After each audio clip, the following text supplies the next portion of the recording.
Okay, welcome back again to our new lecture of accounting ratio. So, हमने अभी तक क्या क्या पढ़ लिया है? हमने अभी तक क्या पढ़ा है? हमने रेशियो क्या होता है हम पढ़ चुके हैं. टाइप्स ऑफ रेशियोज हम पढ़ रहे हैं. This is will be the 20 part, है ना. ये पार्ट नंबर 20 होगा हमारा रेशियो का. तो अभी इस 20 पार्ट में हमने क्या क्या पढ़ा है? सबसे पहले तो ये देखते हैं. हमने लिक्विडिटी टाइप्स ऑफ रेशियोज में, लिक्विडिटी रेशियो में करंट रेशियो, करंट रेशियो हम पढ़ चुके हैं. इसके बाद लिक्विड रेशियो, ये हम पढ़ चुके हैं. ठीक है. अच्छा, क्यों फाइंड आउट किया जाता है? For knowing the short term financial position of the business. Liquidity ratios, ये दो रेशियोज फाइंड आउट किए जाते हैं. इसके बाद आते हैं सोल्वेंसी रेशियोज पे. सोल्वेंसी रेशियो में हमने क्या क्या पढ़ा है अभी तक? पहला सोल्वेंसी रेशियो कौन सा पढ़ा था? Debt to equity ratio. याद है सभी को?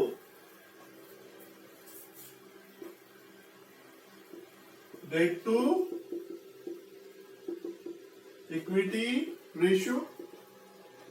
सेकंड, इसके अलावा कौन सा पढ़ा है? इसके बाद हमने पढ़ा है टोटल एसेट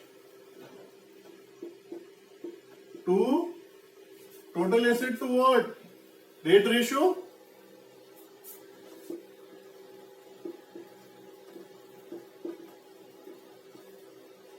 ठीक है. तो ये दो चीजें हम ऑलरेडी पढ़ चुके हैं. अब हमें कौन सा पढ़ना है? तीसरा ratio, proprietary ratio.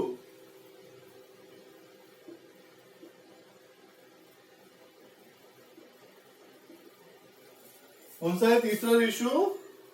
Proprietary ratio. और चौथा रेशियो जो आज इंटरेस्ट कवरेज रेशियो.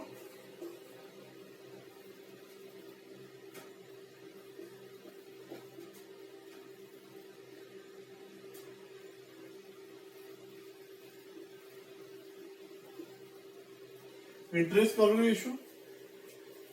तो अभी तक हम डेट इक्विटी रेशियो समझ चुके हैं, पढ़ चुके हैं. डेट इक्विटी रेशियो क्या होता है? Debt divide by equity. हाँ. और total asset to debt ratio क्या होता है? Total asset divide by debt. अच्छा, proprietary ratio, interest coverage ratio हम इस लेक्चर में कवर करेंगे अभी. ओके. करंट रेशियो क्या होता है? Current asset divide by current liability. Liquid ratio क्या होता है? Quick asset divide by current liability. ये सबको फॉर्मूले याद रहना चाहिए. ओके. तो अभी हम सॉल्वेंसी रेशियो क्यों फाइंड आउट किया जाता है? For knowing the long term financial position of the business. इसमें हम proprietary ratio, interest coverage ratio आज पढ़ेंगे. ओके. देन आफ्टर, बाद में हमें अभी क्या क्या पढ़ना है? टर्नओवर रेशियोज भी होते हैं, जो भी पढ़ना है. प्रॉफिटेबिलिटी रेशियोज भी पढ़ना है. Clear? So let's move to our proprietary ratio. Okay, so now page number 4.34, proprietary ratio. We are following TS level. So ये proprietary ratio में क्या होता है? ये स्टडी क्या करता है? Establish relationship between proprietor fund and the total asset. ये फाइंड आउट करता है, ये रिलेशनशिप बनाने की कोशिश करता है किसके बीच में? प्रोप्राइटर फंड के बीच में और टोटल एसेट. टोटल एसेट तो जानते ही हम, बैलेंस शीट के एसेट के जो टोटल, पूरा टोटल, उसे क्या बोलते हैं? Total assets. It includes all the things. Total assets में देखो, इसका फॉर्मूला भी देखते हैं. Proprietary ratio is equal to क्या होता है? Proprietor fund. प्रोप्राइटर फंड क्या होता है? वो पैसा जो इन्वेस्टर द्वारा कंपनी में पैसा लगाया जाता है, उनको हम प्रोप्राइटर भी बोल सकते हैं. प्रोप्राइटर जो फंड उनके द्वारा लगाया गया. Proprietor the investor of the business. Proprietor fund भी बोल सकते हैं उन्हें, या फिर शेयर होल्डर फंड. ये नाम तो सुना हुआ है, शेयर होल्डर फंड. तो शेयर होल्डर फंड भी बोल सकते हैं, या फिर प्रोप्राइटर फंड भी बोल सकते हैं, या फिर एक और आप चाहो तो इक्विटी भी बोल सकते हैं, है ना. तो डिवाइड बाय टोटल एसेट्स. तो ये प्रोप्राइटर फंड को देखते हैं हम एक बार. शेयर होल्डर फंड को कैसे निकालते हैं हम बार बार देख चुके हैं, एक बार और देखते हैं. ये बैलेंस शीट का फॉर्मेट है. ये है इसका लायबिलिटी साइड. लायबिलिटी साइड, है ना. ये अमाउंट लिखा था इधर. ओके. लायबिलिटी साइड में हम देखेंगे सबसे पहले यहां पे क्या आता है? ये शेयर होल्डर फंड. बार बार देख चुके हैं हम शेयर होल्डर फंड. है ना। तो शेयर होल्डर फंड में क्या क्या आता है, इक्विटी शेयर होल्डर्स, रिजर्व्स, जितने भी रिजर्व्स रहते हैं, सरप्लस रहते हैं, वो भी इसमें आ जाते हैं। अच्छा, इसके बाद में प्रेफरेंस शेयर कैपिटल, ये भी इसमें आ जाती है। तो ये सब चीजें क्या है, ये सब मिलके क्या बनते हैं, शेयर होल्डर फंड है। मतलब शेयर होल्डर का पैसा ही, इसे हम एक नाम से और जान सकते हैं, कौन सा, प्रोप्राइटरी फंड। क्लियर है सभी को, इसे शेयर होल्डर फंड भी बोलते हैं, प्रोप्राइटरी फंड। अब जो एसेट में, टोटल एसेट में क्या आता है, बैलेंस शीट का जो एसेट साइड में जितने भी एसेट्स है हमारे, non current asset, non current investment, current asset, इन सबका टोटल क्या रहता है, टोटल एसेट। ठीक है। तो ये प्रोप्राइटरी रेशियो क्या करता है, ये रिलेशनशिप बताता है किसके बीच में, प्रोप्राइटरी शेयर होल्डर फंड के मुकाबले टोटल एसेट्स कितनी है। क्लियर, चले आगे, चलिए let's do some practical question.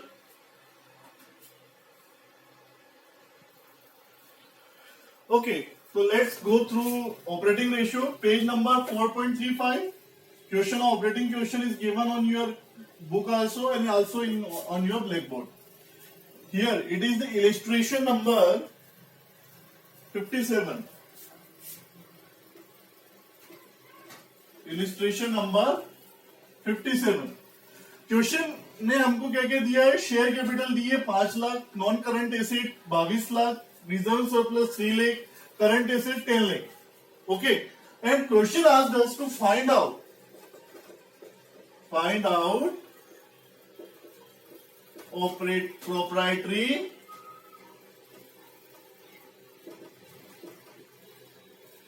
Proprietary ratio. फिर क्वेश्चन ने हमसे पूछा, now what we have to do, we have to solve this. So solution,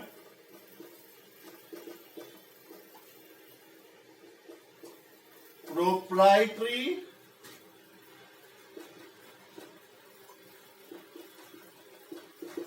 ratio is equal to, proprietary ratio is equal to what, proprietary fund divide by total assets.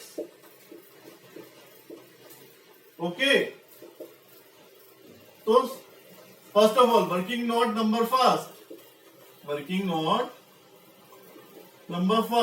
सबसे पहले proprietary fund निकाल लेते हैं। अच्छा, proprietary fund मतलब क्या बोल सकते हैं इसको और में हम शेयर होल्डर फंड भी बोल सकते हैं, शेयर होल्डर फंड, या फिर और हम इसे इक्विटी भी बोल सकते हैं, है ना। तो ये दो नाम और बोल सकते हैं हम इसको। ठीक है, चलिए, तो यहाँ पे शेयर होल्डर फंड कैसे निकालते हैं, हम सभी को बैलेंस शीट का फॉर्मेट मालूम है। शेयर होल्डर फंड मतलब share capital plus reserve surplus, है ना।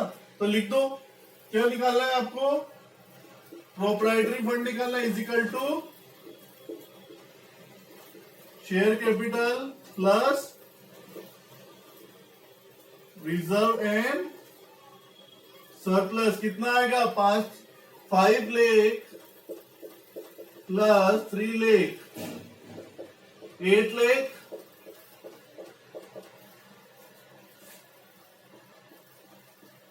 ओके, तो ये क्या हो गया, आपका प्रोप्राइटरी फंड हो गया। वर्किंग नोट नंबर 2,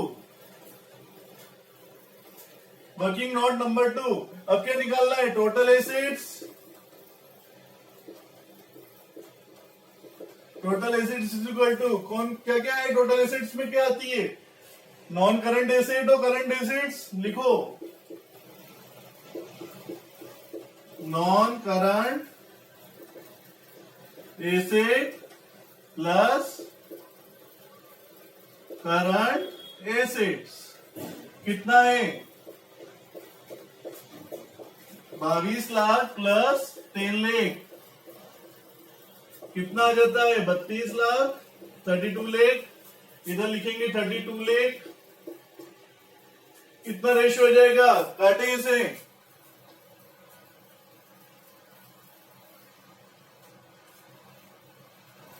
1/4,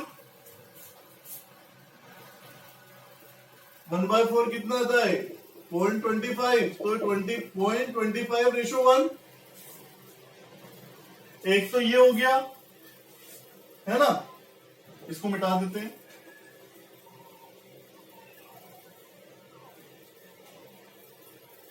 तो क्या आ गया हमारा आंसर 0.25:1। इसको एक तरीके से और प्रेजेंट कर सकते हैं, इधर देखो, सभी देखेंगे ब्लैक बोर्ड पे।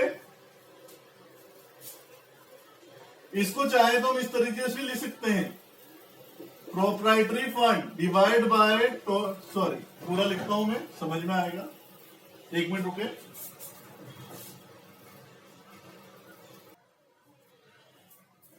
इधर ही देख लेते हैं, इसको हम परसेंट के मोड में प्रेजेंट कर सकते हैं।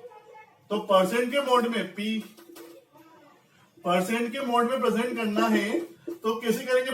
परसेंट में इसको मल्टीप्लाई बाय 100, ये भी चाहे तो हम कर सकते हैं। तो हमारा प्रोप्राइटरी फंड कितना आया था? प्रोप्राइटरी फंड हमारा आया था 8 लाख और टोटल एसेट 32 लाख था। मल्टीप्लाई बाय 100 कितना आएगा? 25%। तो चाहे तो दोनों फॉर्म में हम प्रेजेंट कर सकते हैं इसको, पहला प्योर रेशियो के फॉर्म में और सेकंड इज परसेंटेज के फॉर्म में। Clear to everyone? Moving to next question.